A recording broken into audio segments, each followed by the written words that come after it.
I woke up to go to the bathroom at 4:30 a.m. It was completely dark. I walked downstairs, and halfway down the trough I heard someone breathing very heavily right in front of me. It sounded like my 3-year-old sister. So I grabbed my phone and turned on the flashlight, and I saw no one. I was sure my sister was there, so I started to look around but couldn't find her. And when I walked in her room, she was asleep. This scared me really bad, so I walked upstairs, and as I was walking, I heard talking/whispering. I haven't left my room. It's 5 a.m. now, and I'm scared. Asp. I didn't believe in paranormal beings, but this really made me doubt everything. I know I'm not crazy. Someone was there right in front of me. I could hear them and feel their presence, but no one's there. What is this? Are ghosts actually real? Paranormal experience at Auschwitz. Has anybody else had any paranormal experiences here? First of all, as soon as I stepped through the gates, I felt an immediate heaviness on my shoulders. My ears began to ring, silencing everything else. It was the type of ring you get when your flight lands, except this lasted the whole time. The air was so still.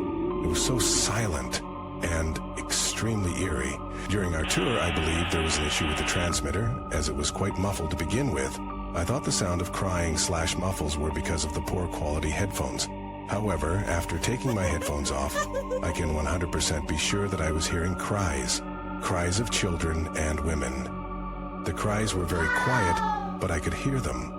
They continued throughout the whole tour at Auschwitz until the final stop, the gas chambers and crematorium. Since those points, I no longer heard any cries, but the heaviness and stillness was still there. Following the tour, as soon as I left Auschwitz, I had a severe throbbing headache, like a full ring of tension around my head. I never usually get headaches unless dealing with a lot of emotional distress, and even then they never get as bad as this. A psychic back in October told me that I was extremely sensitive to spirit and that I have supernatural abilities. Has anyone had similar experiences? Hello everyone, I would like to share my life story. It was in the summer. Like all mothers, my mother sent me to village.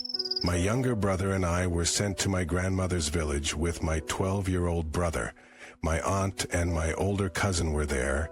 We did not sleep until 2-3 o'clock in the morning because we were playing tanks. My older brother suggested going outside to look at beautiful stars and just a breath of air, because even at night in summer it was stuffy. We went out and sat on the boards and talked about our own. In the Kratz, the house is located so that to the left of the plot of the house, there was a passage through which shepherds and ordinary people walked. We are sitting and we hear the angelic voice of a girl who sings some kind of lullaby. I thought I heard it, and then I said to the brothers, "Do you hear it too?" They responded positively. We wondered why, and why some girl on the left in the aisle was humming something at 3 a.m. We tensed up and said, "Hey, is anyone there?" No one answered. We heard movement in the bushes. We were scared and went for a toy iron pistol and loaded a firecracker there. Immediately someone ran from the passage to our site. It was not clear who it was because there were graves and bushes everywhere. We were very scared and went home after hanging all the curtains. To this day, I don't know what it was, but maybe it was the devil or Shaitan. This happened back when I was in high school, and it's been a while, so this information isn't the most descriptive. This happened multiple times for many years. It would feel as if someone had stuck a personal massager in the mattress. I had first chalked it up to my cats somehow climbing under it and moving around. But it would happen even if they were on the bed or if they were in someone else's room. Additional context: we lived in a trailer and my bed was sort of broken, but it happened both before and after it broke. Our neighbors were elderly, so it couldn't be loud music. If anyone has any experiences like this or could provide a normal explanation to this, it would be great, because I think about this a lot, and I want to understand so badly. Other stuff like nightmares were also happening at the time, and I want to say, when I was still sharing a room with my mom, when I had first moved, I saw a face in the wall. I couldn't have been asleep yet because it took me forever to sleep because my mom snored. And I remember the reason I was even looking at the wall was because I was trying to dig under my pillow for my earbuds. I haven't been able to sleep in days, and maybe I'm paranoid, but I think someone is watching me. I will start from the beginning. Perhaps it's all in my head. My boyfriend left on a work trip 3 days ago, and I have felt uneasy ever since. Granted, I hate being home alone. We live in an oversized house for 2 people, but my boyfriend said it was a great deal for 4 bedrooms and 2 full baths. His job pays for the home, so I didn't have much to say. The house is old. It was probably built in the 1800s, or at least that's what it seems like. Being alone feels eerie. The house takes a while to settle at night. The sounds keep me up at night, creeping, wind hitting the side of the house, and occasionally thuds, like heavy footsteps. But that's not why I have been feeling anxious. For the last 3 nights, I have felt like someone is staring at me through the kitchen window before I go to bed. I usually do all the dishes from dinner before I get into bed. It's one of my favorite windows in the house. It perfectly faces the mountains where no buildings, busy streets, or anything obstructs the view, one of the reasons why we moved to Utah. But lately, the window has just been giving me the creeps. As I look out into the darkness, I feel eyes staring right back.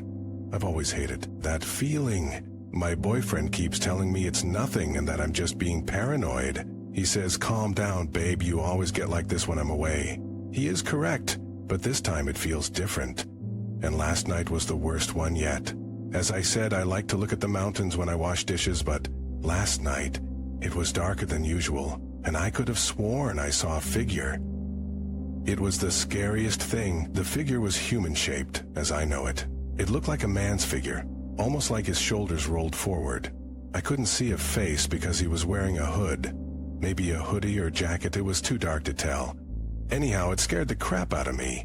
I audibly yelped so loud that my cat Jinx jumped on the counter to see what was wrong. She took one look outside. She looked wide-eyed out the window as if staring at the figure. When I looked again, the figure was gone. But Jinx kept staring out the window, wide-eyed and still as a statue. It freaked me out, and eventually I had to snap her out of it.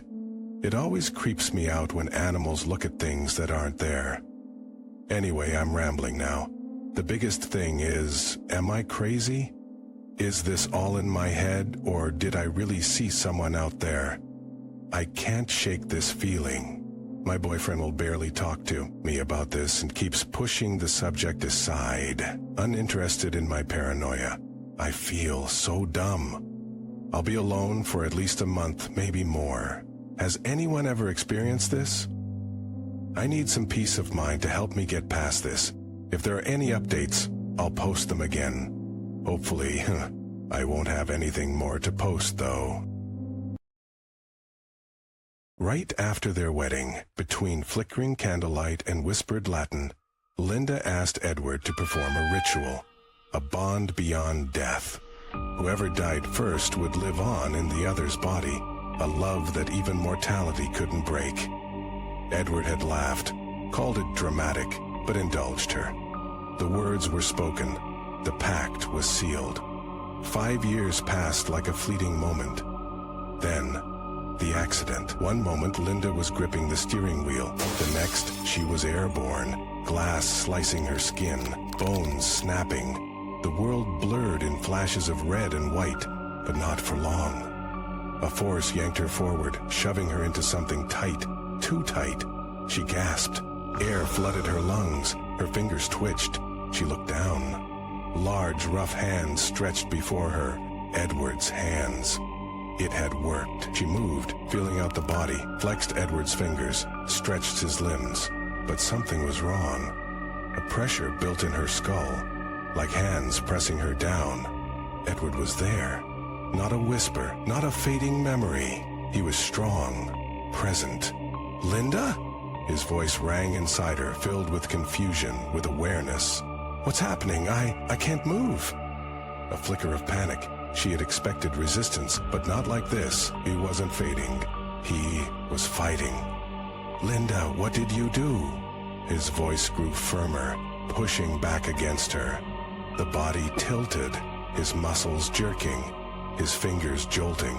He was regaining control. "No, this wouldn't do." She whispered the name. The air thickened. Shadows slithered along the walls. A voice, low, amused, hungry, curled around her ears. "You summoned me again, dear Linda." Her fingers, actually Edward's fingers, dug into his palm. "I want him gone," she said. A pause, then laughter, slow and creeping.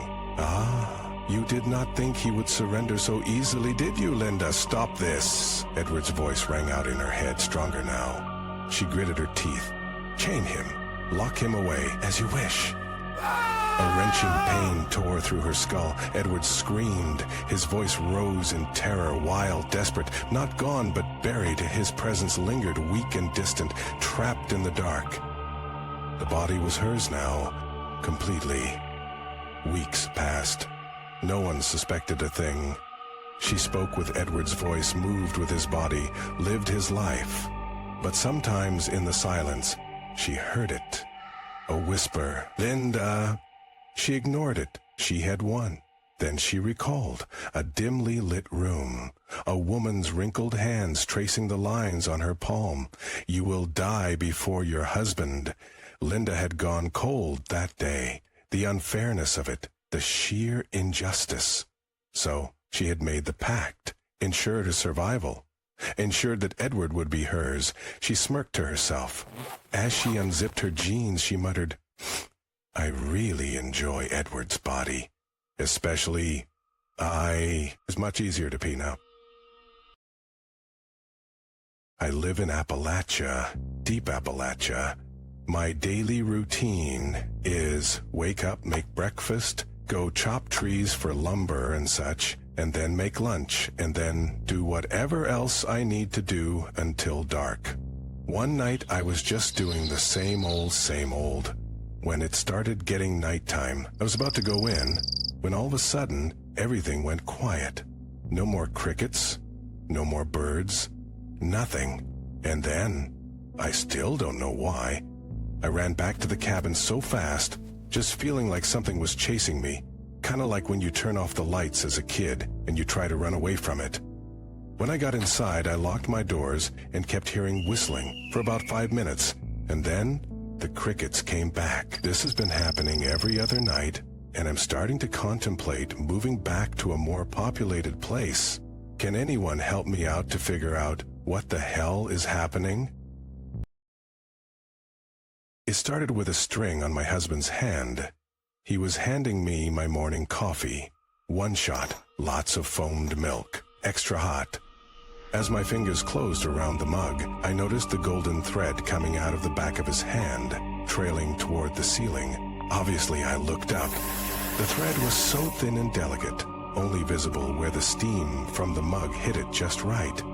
I quickly lost sight of it in the air. "Monica, are you all right?" I blinked, my husband's words drawing me out of a contemplative trance I hadn't realized I had fallen into. He was waving his hand in front of my face, and there was, of course, no string in sight. I desperately needed that coffee. 3 days later, I saw the second string. We were sitting at the kitchen table, and my husband was 5 minutes into an ode to the keto diet. I tuned him out, staring absently at the space just above his head.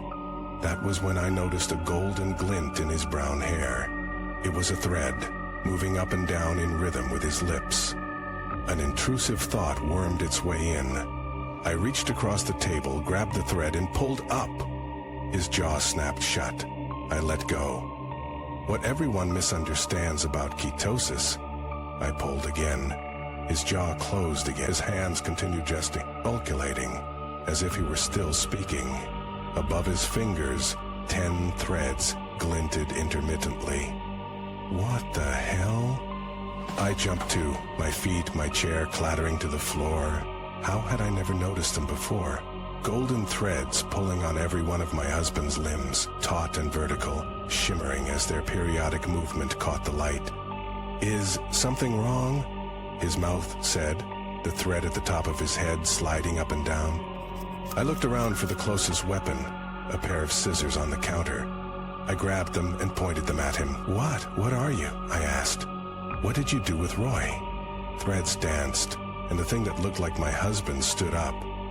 "Whoa," he said. "Monica, give me the scissors." A thread tugged his hand, and it moved toward me. Without thinking, I snipped the thread. His wrist immediately went limp. He didn't seem to notice. "Maybe you should sit down," he said, as another thread tried to sling his arm around my shoulders. I snipped that one too, and his arm fell heavily to his side. Then I was cutting frenziedly, the blades of my scissors snapping at every unnatural glimmer in the air. His limbs dropped down one by one. Finally, I cut the thread above his head, and his body collapsed to the floor like a pile of sticks. I stood over him, panting. I caught my distorted reflection in the mirrored finish of the refectory, our door. Wide eyes, wild hair, and above my head, a flash of something golden. I positioned my scissors over my head, and cut. When I was in middle school, my best friend Jay and I were hanging out after school, and we decided to get a snack at the gas station and then head back to her house. This was right before smartphones with GPS were a thing, but we were 13 and 14 and felt pretty brave ourselves. The gas station was right on the edge of town, and it turned off into a long stretch of dirt roads past acres of farms. We're walking on the right side of the street when this white, windowless van slowly starts pulling up next to us. Since we were passing a few homes, my immediate thought was, "Oh, this guy is trying to park in his driveway." So we sped up our walking to let him turn in. Oddly enough, he started to drive a little faster to keep up with own walking pace. We sped up a little, so did he to match us. This made me feel really uneasy, and my fight or flight started to kick in. I grabbed my friend Jay by her arm and halted us both to a complete stop. The van passed us up and then awkwardly began to park just a few steps ahead of us. The passenger door opened and a sketchy-looking man came out. By this point, I was already dragging my friend by the arm across the street to the other sidewalk, all the while keeping my eyes unblinking, glaring at this strange man who was also staring back at us, and he began walking towards the gas station, still staring back. I did not once turn my gaze away until we were way in the clear, and I was afraid the whole time he would follow us again and figure out where we lived. And the creepiest thing is, it would have been so easy for someone like, say, a serial killer to nab us and dump our bodies way the hell out in the middle of nowhere, because we were in the middle of nowhere. I actually just read a news article of some guy in my hometown killing someone and dumping him in a creek. Yikes. Also, like, why would he park hella far from the gas station and walk there instead of, actually pulling up next to the gas pump? To avoid the security cameras,